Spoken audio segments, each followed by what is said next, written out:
Tibba kana daandiin qilleensa Itiyoophiyaa imaltoota paaspoortii Eertiraa qabatan kamiyyuu karaa oonlaayinii cheekiin gochuu dhorkeera odeeffannoon jedhu miidiyaa hawaasummaa irratti bahee ture. Dabalataanis imaltootni Eertiraa immigireeshiniin Itiyoophiyaa dhimma viizaa irratti imaltoota Eertiraa kan Afrikaa biroorraa adda baasee loogeera jechuun komii dhiyeessaniiru. Daandiin qilleensa Itiyoophiyaa dhimma kanarratti deebii kenneera Firaa'ol Balee. Daandiin qilleensaa Itoophiyaa ergaa karaa imeeliin BBC'f deebiseen imaltoonni Eertiraa karaa oonlaayinii cheekiin akka hin gooneefis ta'e paaspoortii Eertiraa tarree siistama keessaa baaseeraa jedhamuusaa waakkateera. Imaltoonni Eertiraa karaa intarneetiin dursanii cheekiin gochuu kan hin dandeenyeef sababa rakkoo teeknikaa yeroof mudate akka ta'e daandiin qilleensaa kun beeksisee jira. Yeroo ammaa kana rakkoo mudate kana furuudhaaf hojjechaa akka jiru kan hime daandiin qilleensaa Itoophiyaa imaltoonni Eertiraa yeroo dhiyootti karaa oonlaayinii cheekiin gochuu akka danda'anis BBC'tti himeera. Dhimmi biroo imaltoonni Eertiraa kaasan immigireeshiniin Itoophiyaa Eertiraanota dabalatee imaltoonni paaspoortii Afrikaa qabatan baay'een yeroo Finfinnee gahanitti viizaan isaaniif kennama jedhamus imaltoota Eertiraa garuu qoodeeraa kan jedhudha. Kana ilaalchisuun daandiin qilleensaa Itoophiyaa deebii BBC'f ergeen imaltoonni Eertiraa yeroo Itoophiyaa qaqqabanitti dursanii viizaa argachuun kan isaan irraa hin eegamne ta'uusaa ibseera. Eenya kana dhimmi ka'aa jiru biraan waa'ee daballii gatii balalii daandii qilleensa Itoophiyaa Finfinnee Asmaraa gidduu jiruuti. Balalii sa'aatii 1 fi daqiiqaa 40tti dhiyaatuuf doolaara 1,000tti dhiyaatu gaafatamaa akka jiran maamiltoonni komataa jiru. Daandiin qilleensaa Itoophiyaa gamasaatiin weerara koronaan booda gatii tikeetii irratti daballii gatii muraasaa taasisuu isaa mirkaneesseera. Haa ta'u malee gatiin tikeetii weerara koronaa dura deemsa tokkoof ture doolaara 279 akka ture yaadachuun kan amma baay'ee akka hin jijjiiramne ibseera.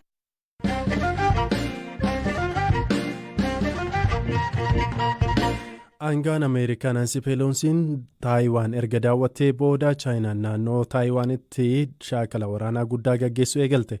Chaayinaan misaayilota baalistikii gara daangaa Taayiwaanitti dhukaasteetti. Muddamni kun daawwannaa qondaalli olaanaa US Naansi Peeloosii Taayiwaanitti taasisan hordofeeti. Beekaatuma. Chaayinaan misaayila baalistikii fageenya dheeraa 4 gogga'u 11 dhiyeenya qarqara galaana kaaba bahaa fi kibba lixa Taayiwaanitti gara bishaanitti dhukaaste. Taayiwaan ammoo akka Kooriyaa kaabaa misaayila gara galaanaa dhukaaste jechuun Chaayinaan qeeqte. Chaayinaan dhiyeenya Taayiwaanitti shaakala waraanaa guddaa gaggeessaa akka jirtu yoo ta'u, heelikooptaroonni Chaayinaa samii galaana Taayiwaan irratti mul'ataniiru.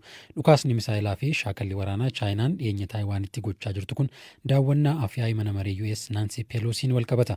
Naansi Peeloosii roobii darbe akeekachiisa Chaayinaaf osoo gurra hin kennin Taayiwaan daawwatan. Chaayinaan Taayiwaan akka naannoo ishee irraa fottooqxeetti ilaalti. Humnaan osoo nafiin akka ofitti deebiftus dhaadatti.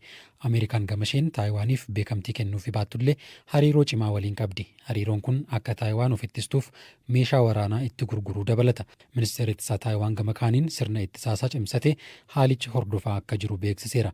Shaakalli waraanaa Chaayinaan gochaa jirtu kun ulaa galaanaa dooniiwwan hedduun irra deddeebi'an akkasumas kallattii xiyyaaronni Taayiwaan qubatanii fi Taayiwaan irraa ka'an irra balali'an irrattidha. Muddamni Chaayinaa fi Taayiwaan daawwannaa Naansi Peeloosii hordofee tibbana dhagahamus addunyaa bakka lamatti qooduu hin hafu. Biyyoota Afrikaa keessaa Eertiraan daawwannaa Naansi Peeloosii Taayiwaanitti taasisan mormiteetti.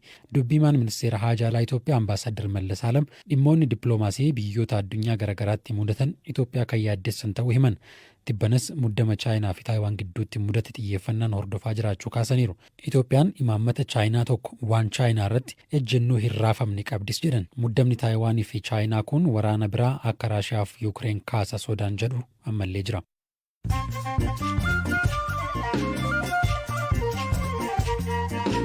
Oduu gaggabaabootiin gaggeessitootni Sudaan kibbaa lamaan yeroo mootummaa cimsaa ji'oota 24f dheeressuun filannoo haalaan eegamaa ture bara 2024tti dabarsan.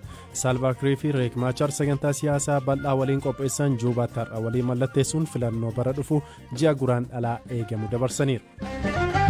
Manni murtii Biraazil namoota 4 balaa abiddaan mana shubbisaa halkanitti ka'e lubbuu galaafateen himatamuun hidhaa waggaa dheeraa irratti darbee ture bilisa baase.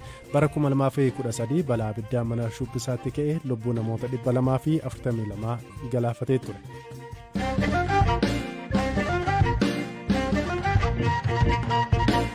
dhimma ittaanuun qondaalli waajjira pirezidaantii naannoo Oromiyaa tokko waa'ee mootii Abbaa Jifaar feesbuukii dhuunfaa isaarratti barreessuun hojiirraa ari'aman. Zalalam Boruu ogeessa koominikeeshinii olaanaa waajjira pirezidaantii mootummaa naannoo Oromiyaa yoo ta'u waggoota hedduuf miidiyaa akka OBN fi FIB keessatti gaazexeessummaan hojjechaa ture. Torbee darbe keessa masaraa mootii Abbaa Jifaar erga daawwatee booda miidiyaa hawaasummaa dhuunfaa isaarratti barreeffama dhimma mootii Abbaa Jifaarii fi haadholii warraa isaaniitiin wal qabatu suuraa isaa siree mootichaa irra taa'uun ka'e waliin kan maxxanseen qeeqameera. Boodarras hojii isaa irraa ari'ameera. Zalalam turtii waa'ee keenya maatii olaanaa waliin taasiseen maal akka uumame akkanaan hima. Ani masaraa Abbaa Jifaar wayitan daawwadhu waan dhaga'e irraati kan inni barreesse. Egaa waan sanas gaafa barreessani akkuma dhaloomamu tokkotti jaalalaatiin barreesse malee akka hagas mara hojii Abbaa Jifaar garummaa Abbaa Jifaar dhugeessuudhaaf hin turre. Haa ta'uti miidiyaa hawaasaarra waan kun guyyaa naguma ture galgala halkanii kan inni jijjiirame akkaataa kamiitiin akka isaan kana akkas godhan hin beekne. Seenaa Oromoon Abbaan Jifaar qoddate Oromoo hunduu qoddateera. Anis akka Oromoo koomitti seenaan Abbaa Jifaar seenaa kooti jedheen jaalalaanidha malee kan ilaale. Egaa yeroo dubbiin jijjiiramu maaliif akka jijjiirame nanaan seera dubbachuudhaaf. Waan kun garan taanitti jijjiiramuu gaafa baru waan sana ergan balleessu booda dhiifama gaafadheen ture. Namoonni baay'ee arganii dhiifama gaafachuuf arganiiru jedheen amana ammas yoo barbaachisaa ta'e ammas dhiifama gaafadheera. Isa booda gara waajjiraatti gaafa deebi'u wiixata ganama meeshaalee sirra jiru gashiiti naan jedhaniini. Ammaatti xalayyaan qaqqabe homtuu hin jiru. Afaan wanni sitti himame maali? Afaanii waan natti himame humni namaa meeshaalee sirka jiranii akka gashiitu ajajameera naan jedhe. Xalayyaan hin jiru maaliif jennaan hin beekne gaafadhu naan jedhe. Abbaa hoogganaa koo gaafannaa anillee hin beekne hoogganaa olaanaa manichaa gaafadhanii hoogganaa olaanaa manichaa na dubbisuuf fedhii hin qaban ture. Kanumaan inni dhiisee bahini.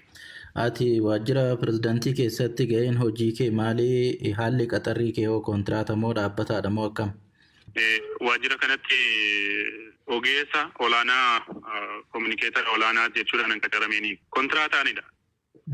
Amma sababa miidiyaa hawaasummaa dhuunfaa kee irratti waan kana barreessiteen hojii kee dhabdee akkaataa wantoonni miidiyaa hawaasummaa kana irratti illee itti hiikaman irratti waan sirra ga'e kanarra waan dhaamtii yoo jiraate. Ani hamma nama tokkotti yoo dogoggoruu kootti illee amanee ifama gaafadhee tan ture karuma miidiyaa hawaasaa. Haa ta'uti biiroon ammoo wanti miidiyaa hawaasaa irratti haasa'ame kun dhugaa dhugaa miti ta'ee jedhee taa'ee na dhaggeeffatu otoo qabuuti tokko nan dhaggeeffanne karaa namootaallee gaafatan ture. Hiree akka kana naa kennuudhaaf eeyyamamoo hin taane ani arrabseeraan jechaas hin jiru garuu ammoo waan ani godhe sirriidha jechaa hin jiruuni. Waan ani gaariidha godhee yookaan immoo akka kootitti godhee fudhadhee namoonni biroo waan hammeessaniif qofa balaansii sanaatiin hojiirraa dhaabadhu jechuun baay'ee natti dhaga'ame. Waajjirri koominikeeshinii magaalaa Jimmaa ergaa fuula miidiyaa hawaasummaa isaa irratti barreessee tureen gaazexessaan kun barreeffama isaatiin mootii kabajamaa fi jaalatamaa kana xiqqeessee arrabseera jechuun tarkaanfiin fudhatamuuf adeemsa irra jiraachuu eeree ture. Itti gaafatamaan waajjira pirezidaantii mootummaa naannoo Oromiyaa obbo Mogas Hidhee hojjetaan kun maqaa waajjira kanaa fayyadamuudhaan mootii Abbaa Jifaar waan xiqqeessee fi sababa biroon hojiirraa ari'ameera jechuun BBC'tti himaniiru. Mootii Abbaa Jifaar uummata naannoo sanattis Oromiyaa irratti kabaja qaba. Jireenya dhuunfaa isaanii keessa galanii waan ni barreesse ala deemaa maal jedhaa hin jedhu argachuu dandeessan. Balleessaa maqaa waajjira pirezidaantiitiin namoota kamirrattuu Abbaa Jifaar dhiisitii namoota kamuu tuquun qabu. Nuti isa duwwaa miti duras performaansiin koominikeeshinii waajjira keenyaa dadhabaa waan ta'eef qorannaa duraas qabna. Isuma walitti dabalatee ndaganaa hojjetaa miti kontiraata malee hojjetaa dhaabbitii miti.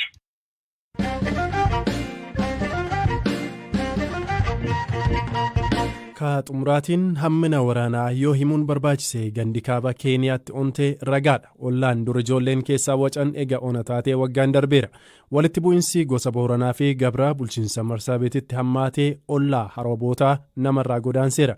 Dhiyoo ega mootummaan Keeniyaa uggura labsee jiraattotni qubaan lakkaaman qe'eetti deebi'aa jiru. Taatullee filannoon Keeniyaa rakkoo uumuu mala jedhanii yaaddoo qabu. Ammayyuu taanaa qe'ee one kana dhaqee daawwateera.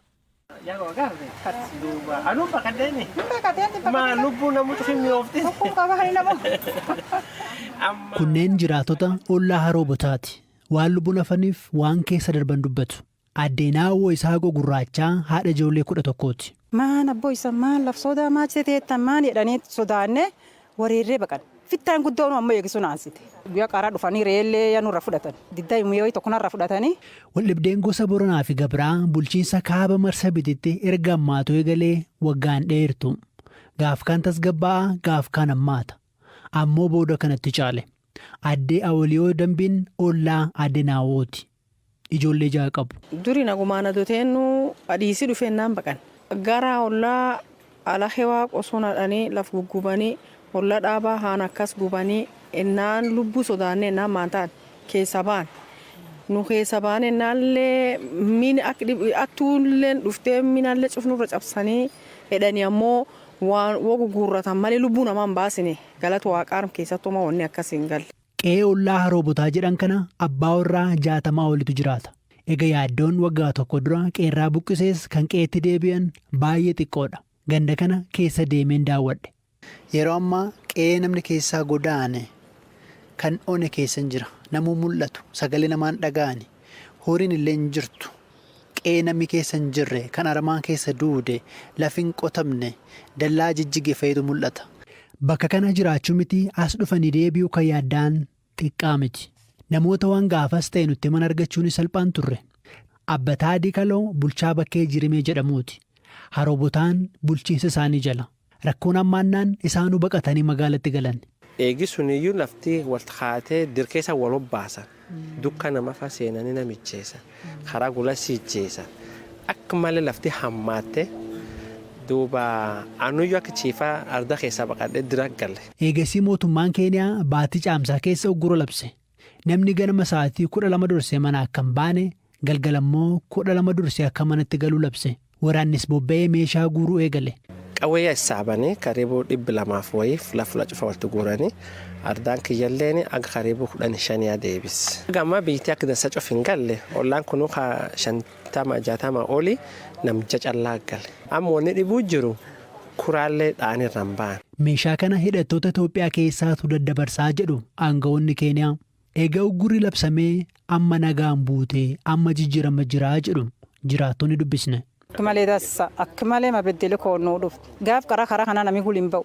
Karaan kunuyyuu on karaan gaarii kalaamii kunin. Amma namni nu guliyyaa karaa kanayyuu. Akka malee dassa.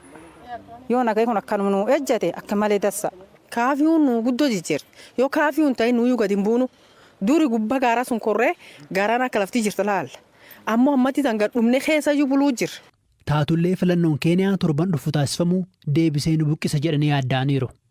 Dhibdeen gosa Booranaa fi Gabraa sababa babal'ifannaa lafaa fi kaaniin hammaate. Ammoo namoonni siyaasaa guddoo hammeessan jedhu jaarroleen. Namoota 6 qe'ee kanatti deebi'an keessaa 3 Boorana, 3 immoo Gabra. Isin akkam waliin jirtu jedhee Addee Awoliyoo gaafadhe. Durii illee dasa wal callaa qabnam walum callaa waa elfan. Hojjechuun fidhamnu ledhannee walirra fudhan ammumtanaayyuu. Gara keessa namni eger siyaasa inum qaba. Yoo ati hin qabne tokko dhibiin egerfaa dhibiifa qaba. Ammoo taatuti yaadu sun hin garu. Nu yaadu sun hin agarru.